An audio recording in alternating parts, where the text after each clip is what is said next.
Hi everyone, study point पर आपका स्वागत है। कल हमने ई कोलाई रेप्लिकेशन के बारे में डिस्कस किया था, उसकी इनिशिएशन के बारे में कि बैक्टीरिया ई कोलाई के अंदर किस तरीके से रेप्लिकेशन होती है और किस तरीके से स्टार्ट होती है, वो चीज़ हमने देख ली थी। अब उसके रिगार्डिंग हम कुछ क्वेश्चंस डिस्कस करने वाले हैं, ठीक है। तो चलिए, पहला क्वेश्चन हो जाता है, why is ATP hydrolysis required for unwinding. क्या बोल रहा है, एटीपी हाइड्रोलिसिस क्यों रिक्वायर्ड होती है अनवाइंडिंग के लिए। अब देखो, कॉमन सेंस की बात है। हमने क्या देखा था, हमने देखा था, ये देखो यहाँ पर ए और टी बॉन्ड है, जी और सी ट्रिपल बॉन्ड है, एडेनिन, थायमिन, ग्वानिन और साइटोसिन, इस तरीके से बॉन्ड्स।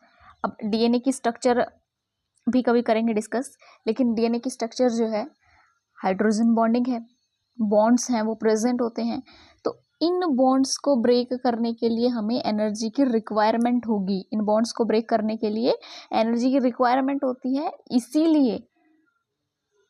इसीलिए क्या, बॉन्ड्स को ब्रेक करने के लिए एनर्जी की रिक्वायरमेंट होती है, इसीलिए एटीपी की हाइड्रोलिसिस रिक्वायर्ड होती है, ठीक है।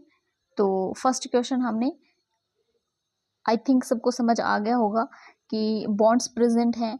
ऑब्वियस सी बात है, अगर किसी बॉन्ड को ब्रेक करना होगा तो हमें एनर्जी प्रोवाइड करनी पड़ेगी, और वो एनर्जी कहाँ से आएगी, एटीपी हाइड्रोलिसिस से। देन सेकंड क्वेश्चन आ गया, in what direction does DNA B move along the long single stranded DNA.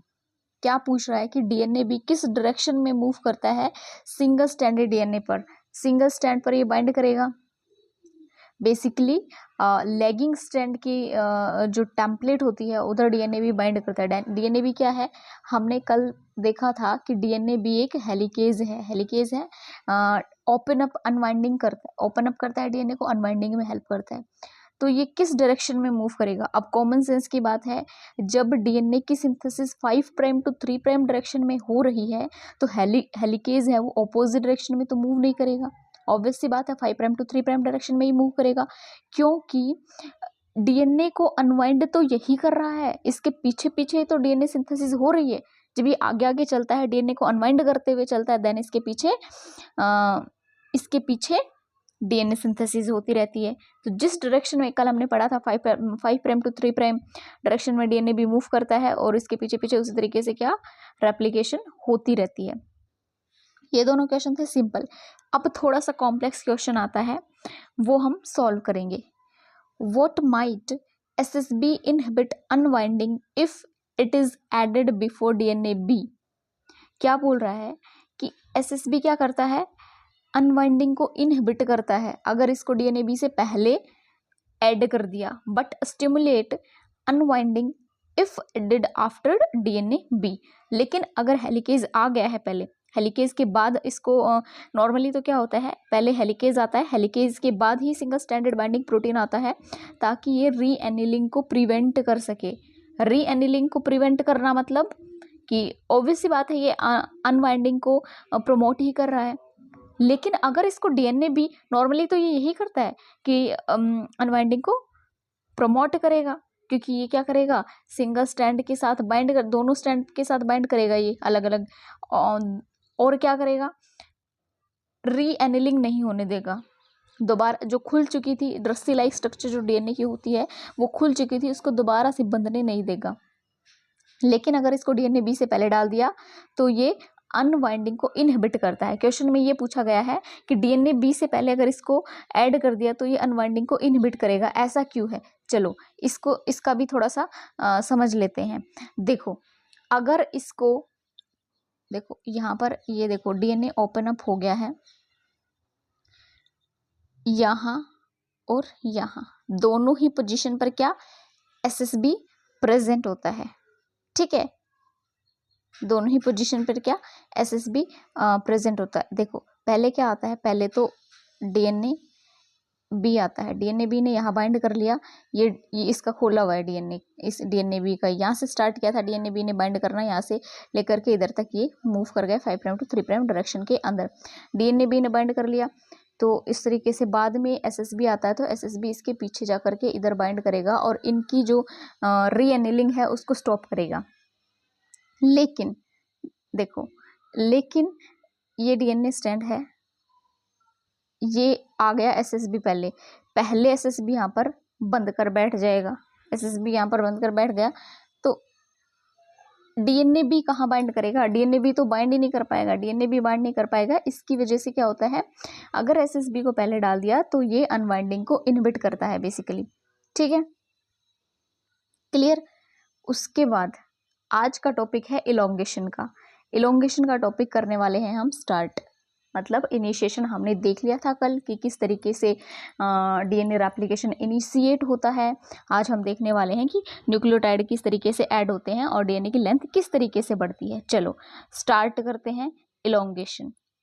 देखो, इलोंगेशन के अंदर कल हमने देखा था, इनिशिएशन जब पढ़ा था तो इनिशिएशन के अंदर जो यूज़ होने वाले थे एंजाइम्स उनको पहले डिस्कस किया था, क्योंकि वही तो परफॉर्म करने वाले हैं, उनको पहले डिस्कस करना पड़ेगा।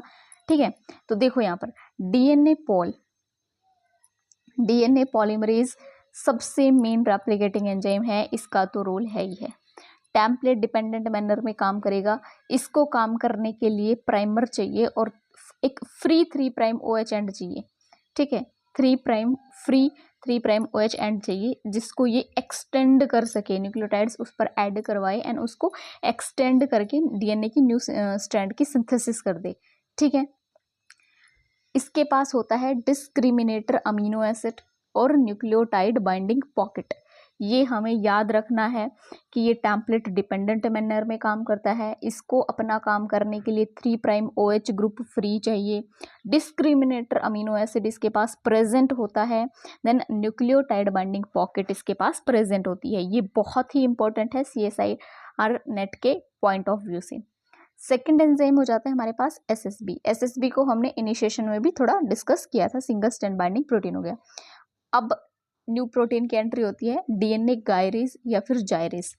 जो DNA गायरेज है इसका काम होता है सुपर कॉइलिंग को रिमूव करना, बेसिकली पॉजिटिव सुपर कॉइलिंग को ये रिमूव करने का काम करता है।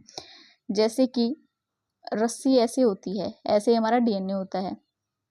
ठीक है, अगर हम रस्सी को यहाँ से ओपन अप कर इधर मूव करें और इधर मूव करें तो ओपन अप अगर इसको हम करने की कोशिश करें तो ये देखो, अगर हम इसको कुछ इस तरीके से एक जगह से ओपन अप करें तो इधर भी प्रेशर आएगा और इधर भी प्रेशर आएगा।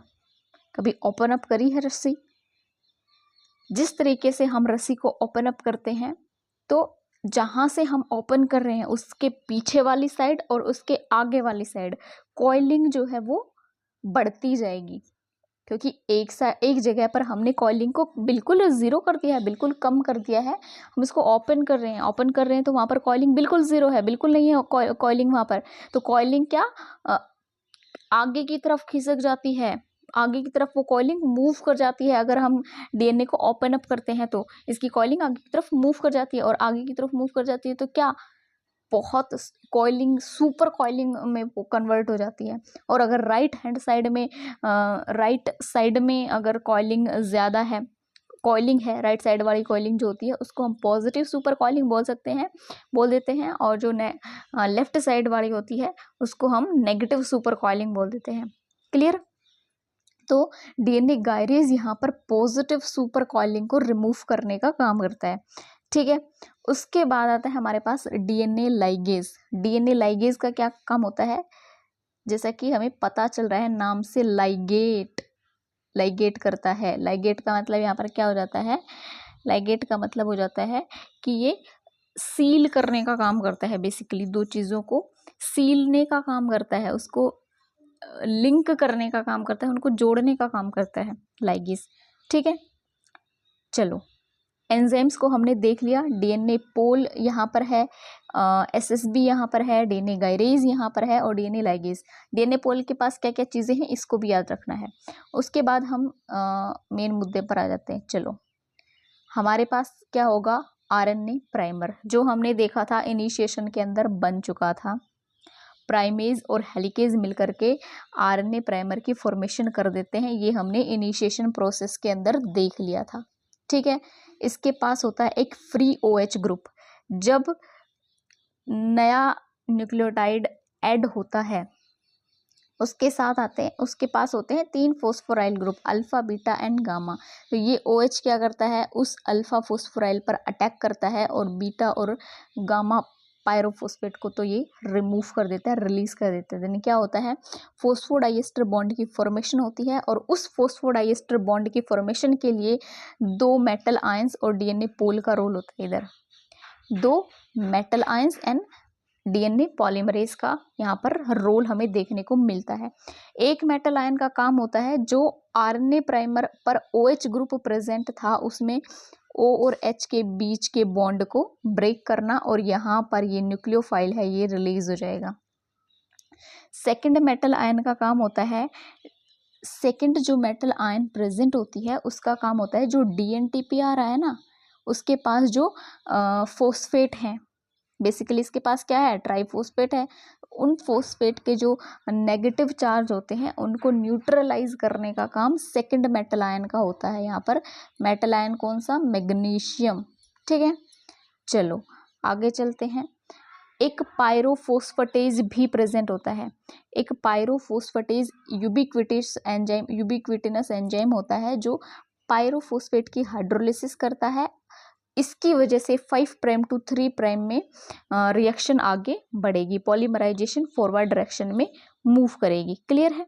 उसके बाद एक पॉइंट या फिर कुछ क्वेश्चन अराइज होते हैं वो हम डिस्कस कर लेते हैं। देखो, RNA प्राइमर्स भी हैं और DNA भी बन रहा है, मतलब RNA और DNA, RNTPs एंड DNTPs दोनों ही अटैच हो रहे हैं। तो DNA पॉलीमरेज के पास एक बहुत ही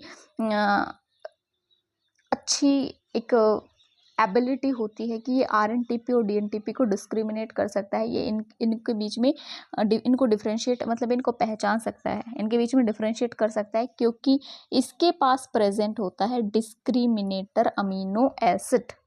ठीक है, RNTP और DNTP के बीच में डिफ्रेंशिएट किसकी वजह से करेगा, डिस्क्रिमिनेटर अमीनो एसिड की वजह से। इस पर क्वेश्चन आ चुका है, CSIR नेट ने पूछा हुआ है। और दूसरा क्वेश्चन क्या है कि जैसे कि एडेनिन है वो थायमिन के साथ ही क्यों बाइंड करता है, ये चीज़ कैसे पता चल रही है, DNA पॉल कैसे ऐड करवाता है कि एडेनिन के साथ थायमिन को ही अटैच करवाएगा या फिर ग्वानिन के साथ साइटोसिन को ही अटैच करवाएगा। ऐसा किसकी वजह से होता है, क्योंकि इसके पास प्रेजेंट होती है न्यूक्लियोटाइड बाइंडिंग पॉकेट और उस पॉकेट में सपोज करो ये पॉकेट है, इसमें जो न्यूक्लियोटाइड बाइंड करने वाला है, मतलब जिस न्यूक्लियोटाइड को बाइंड करना है वो इसमें फिट बैठता है उसकी शेप के हिसाब से, अदरवाइज दूसरा नहीं फिट आता इसमें। इसकी वजह से एडेनिन के साथ बाइंड नहीं कर पाता, एडेनिन थायमिन के साथ ही बाइंड करेगा। तो DNA पॉल के पास एक तो डिस्क्रिमिनेटर अमीनो एसिड होता है जो कि RNTP और DNTP के बीच में डिफ्रेंशिएट करता है। देन इसके पास एक न्यूक्लियोटाइड बाइंडिंग पॉकेट होती है जो ये बताती है कि एडेनिन के साथ थायमिन बाइंड करेगा और ग्वानिन के साथ साइटोसिन बाइंड करेगा, इसको पहचानती है। तो ये 2 प्रॉपर्टीज हो जाती हैं DNA पॉलीमरेज की। देन इसके बाद हम देखते हैं रेप्लिकेशन फोर्क बनती है। हम देखेंगे किस तरीके हम डिस्कस कर रहे थे रेप्लिकेशन फोर्क के बारे में। जब DNA रेप्लिकेशन इनिशिएट हो जाती है उसके बाद DNA जब ओपन होता है देन रेप्लिकेशन फोर्क बनती है। दोनों जो पेरेंट स्ट्रैंड है वो एज ए टेम्पलेट एक्ट करेंगी और न्यू DNA स्ट्रैंड जो है वो सिंथेसाइज होती जाती है। जो DNA ओपन अप होकर के बबल लाइक स्ट्रक्चर बनाता है दैट इज रेप्लिकेशन फोर्क। ठीक है, ग्रोइंग पॉइंट जो है जहाँ पर करंट में रेप्लिकेशन हो रही होती है वो क्या हो जाता है, वो हो जाता है हमारा ग्रोइंग पॉइंट और उसको हम क्या बोलते हैं, रेप्लिकेशन फोर्क बोलते हैं। ठीक है, अब ई कोलाई के अंदर ये बाई डायरेक्शनल चलती है जैसा कि हमने प्रीवियस वीडियोस के अंदर देखा था। 2 रेप्लिकेशन मूव करेंगी ऑपोजिट डायरेक्शन के अंदर, तो किस तरीके से मूव करेंगे और क्या क्या चीज़ें क्या कुछ होगा ये हम देख लेते हैं डायग्राम के अंदर। देखो यहाँ पर ओराइसी है, ओरिजिन है, यहाँ से रेप्लिकेशन स्टार्ट हुआ। ठीक है, यहाँ से रेप्लिकेशन ये 5 प्राइम स्टैंड हो गई और ये 3 प्राइम स्टैंड हो गई। ठीक है, इधर 3 प्राइम आ गई तो इधर ये 3 प्राइम आ गई तो इससे 5 प्राइम स्टार्ट होगी, इससे स्टार्ट होगी तो यहाँ पर प्राइमर बन गया, प्राइमर बना दिया प्राइमेज ने और हेलिकेज ने मिलकर के, ठीक है। तो 5 प्राइम टू, अब ये 5 प्राइम हो गया यहाँ पर, और इस तरीके से ये रेप्लिकेशन फोर्क जो है, रेप्लिकेशन जो न्यू स्ट्रैंड है वो इस तरीके से बनती जाएगी, 5 प्राइम टू 3 प्राइम डायरेक्शन में मूव करेगी, ठीक है। अब DNA replication 5 prime to 3 prime direction में मूव करेगी, तो इस साइड तो बन गई, लेकिन इधर दिक्कत आएगी। अब दूसरी साइड में क्या होगा, अब यहाँ पर ये इसका 5 प्राइम एंड है और ये इसका 3 प्राइम एंड बनेगा, अगर दूसरी स्ट्रैंड बनती है तो इसके जैसे तो ये मूव नहीं कर पाएगी, जिस तरीके से ये मूव कर रही है वैसे तो ये मूव नहीं कर पाएगी कि यहाँ पर हमने बना दिया प्राइमर, यहाँ पर बना दिया और फिर इस तरीके से, ये तो उल्टी डायरेक्शन हो जाएगी, 5 prime to 3 prime, 3 prime to 5 prime हो जाएगी ये तो इसको मूव करना है ऐसे। अब ऐसे कैसे पॉसिबल होगा, ऐसे देखिए कैसे करेगा। यहाँ पर प्राइमर बना था तो ये तो नॉर्मली बनती जाएगी, सीधे आगे की तरफ ऐसे बनती रहेगी, ये यहाँ से स्टार्ट होकर जब यहाँ तक पहुँचेगी तब यहाँ पर बनना स्टार्ट होगा उधर दूसरी साइड में। यहाँ पर ये प्राइमर बना, ये प्राइमर बना, ये प्राइमर बना, इस तरीके से, ठीक है। प्राइमर एक बारी बन जाएंगे एक साथ, ठीक है। फिर सबसे पहले ये स्टैंड बनेगी, ठीक है, फिर ये बनेगी, फिर ये बनेगी, तब तक ये लीडिंग स्टैंड जो है ये पहुंच जाएगी यहाँ तक, फिर ये इसको, फिर यहीं से फिर वैसे स्टार्ट होगा कि यहाँ पर प्राइमर बनाया, फिर यहाँ पर बनाया, फिर यहाँ पर बनाया, तो इस तरीके से ये बनेगी पहले, फिर दूसरे नंबर पर ये बनेगी, तीसरे नंबर पर ये, तो इस तरीके से प्रोसेस जो है वो चलेगी, ठीक है। देखो अब जो कंटिन्यूअसली बन रही है उसको तो हमने लीडिंग स्टैंड बोल दिया, और जो ये छोटे छोटे सेगमेंट्स बन रहे हैं इनको हम बोलेंगे ओकाजाकी फ्रेगमेंट्स। जो ये सेगमेंट्स की फॉर्म में बन रहे हैं इनको हमने लैगिंग स्टैंड, इनके बीच में इनको बाद में ये जो प्राइमर्स हैं इनको रिमूव कर दिया जाएगा एंड इनको डीएनए पोल फर्स्ट की हेल्प से गैप को फिल कर दिया जाएगा, देन लाइगेज की हेल्प से गैप को सील कर दिया जाएगा, ये इस डायरेक्शन में मूव करेगी। अब हाफ तो मैंने बना दी, अब दूसरी साइड देखेंगे। अब इस साइड किस तरीके से चलेगा, इधर ऐसा नहीं होगा कि ये लीडिंग, इधर डायरेक्शन का ध्यान हमें रखना पड़ेगा। देखो ये 5 प्राइम एंड है तो ये बन गया 3 प्राइम एंड, ठीक है, ये 5 प्राइम एंड है, ये 3 प्राइम एंड बन गया।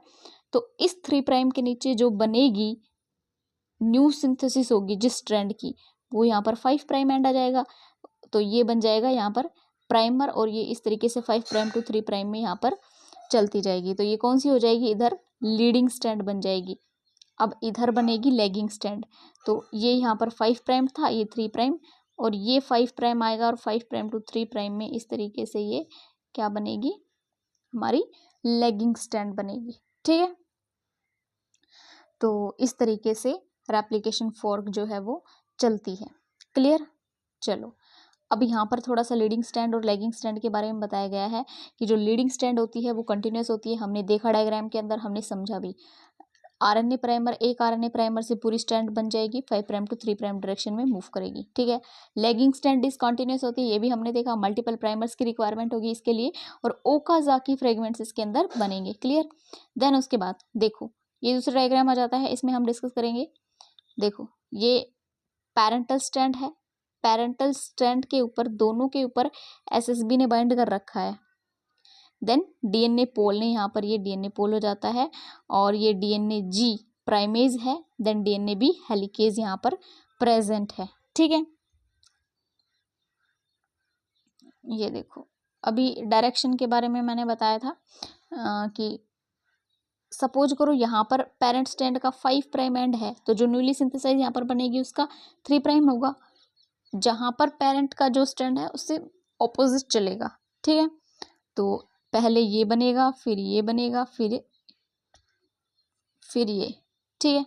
देखो यहाँ पर ये बन गया, ये इस तरीके से बन जाएगा, और ये पहले प्राइमर्स बनेंगे, फिर ये बनेगा, इसके बाद ये बनेगा, फिर इसके बाद ये बनेगा, फिर ये और आगे मूव करेगी, इस तरीके से चीज़ें चलेंगी।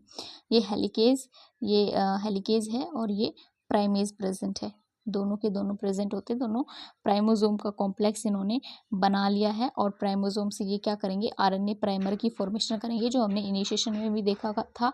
और जब डीएनए बन चुका होता है, जब इन प्राइमर्स को क्या करना होता है, रिमूव करना होता है, प्राइमर्स को क्या करना होता है, रिमूव करना होता है। जो कौन करता है, ये काम कौन करेगा, ये काम करता है डीएनए पोल फर्स्ट। डीएनए पोल फर्स्ट की हेल्प से ये प्राइमर्स जो है वो रिमूव किए जाते हैं, ठीक है। अब आ जाता है डीएनए बी। डीएनए बी क्या हो गया, यहाँ पर हेलिकेज है। डीएनए बी क्या है, डीएनए बी हेलिकेज है। और डीएनए स्ट्रैंड को, दोनों स्ट्रैंड को सेपरेट करने का काम करता है। और जो लैगिंग स्ट्रैंड की जो टेम्पलेट होती है, देखो हमने डायग्राम में देखा है, लैगिंग स्ट्रैंड हो गई, ये हमारी लैगिंग स्ट्रैंड है, ये देखो ये लैगिंग स्ट्रैंड है, लैगिंग स्ट्रैंड है। और लैगिंग स्ट्रैंड के लिए टेम्पलेट कौन सी है, ये है। और लैगिंग स्ट्रैंड के टेम्पलेट पर बाइंड कर रखा है डीएनए बी ने हेलिकेज में, ठीक है। इसके बाद 5 प्राइम टू 3 प्राइम डायरेक्शन के अंदर ये करेगा move, 5 prime to 3 prime direction के अंदर मूव करेगा। और इसको हम क्या बोलेंगे, polarity of DNA helicase, DNA helicase की पोलैरिटी बोलेंगे। अब देखो जो हमने देखा डायग्राम के अंदर, DNA helicase and DNA primase दोनों के दोनों क्या, प्राइमोसोम का कॉम्प्लेक्स इन्होंने बना रखा, दोनों आपस में इंटरैक्ट करते हैं। तो ये किस तरीके से इनके बीच में स्ट्रॉन्ग इंटरेक्शन है या फिर वीक इंटरेक्शन है, उसके बेसिस पर प्राइमर की सिंथेसिस होती है और उसके बेसिस पर ओकाजाकी फ्रेगमेंट्स की लेंथ का पता चलता है, ठीक है। चलो देख लेते हैं कैसे। देखो DNA helicase, DNA B and DNA G primase, दोनों के बीच में अगर स्ट्रॉन्ग इंटरेक्शन होता है, स्ट्रॉन्ग इंटरेक्शन है, तो प्राइमर जो है वो जल्दी जल्दी बनेंगे। इन दोनों के बीच में स्ट्रॉन्ग इंटरेक्शन होगा तो प्राइमर जल्दी जल्दी मतलब कम कम टाइम में बन जाएंगे। और कम टाइम में बनेंगे तो इससे क्या होगा, ओकाजाकी फ्रेगमेंट्स हैं वो शॉर्टर होंगे, ठीक है। और उन ओकाजाकी फ्रेगमेंट्स को डीएनए लिगेज से ज्वाइन करा जाता है, ठीक है। चलो उसके बाद हम देखते हैं अगर इनके बीच में वीक इंटरेक्शन होता है, वीक इंटरेक्शन है डीएनए बी और डीएनए जी के बीच में क्या है, वीक इंटरेक्शन है। वीक इंटरेक्शन होगा तो स्लो प्राइमर सिंथेसिस हमें देखने को मिलेगी, स्लो प्राइमर सिंथेसिस देखने को मिलेगी। और इधर क्या, लॉन्गर ओकाजाकी फ्रेगमेंट्स देखने को मिलेंगे, क्लियर। अब यहाँ पर डीएनए गायरेज का रोल आ जाता है, डीएनए गायरेज का रोल आ जाता है। गायरेज क्या करता है, पॉजिटिव सुपर कॉइलिंग को रिमूव करने का काम करता है। और इसकी हो जाती है यहाँ पर 2 subunit, gyrase A and gyrase B. जो गायरेज ए है कट करता है और रीजॉइन करता है, और गायरेज बी एटीपीज का काम करेगा, एटीपी हाइड्रोलिसिस का काम करेगा ये, और इससे एनर्जी प्रोवाइड करेगा, ठीक है। क्लियर है। आई होप आप सबको समझ आया होगा इलोंगेशन। देन कल हम पढ़ने वाले हैं टर्मिनेशन के बारे में। Thank you.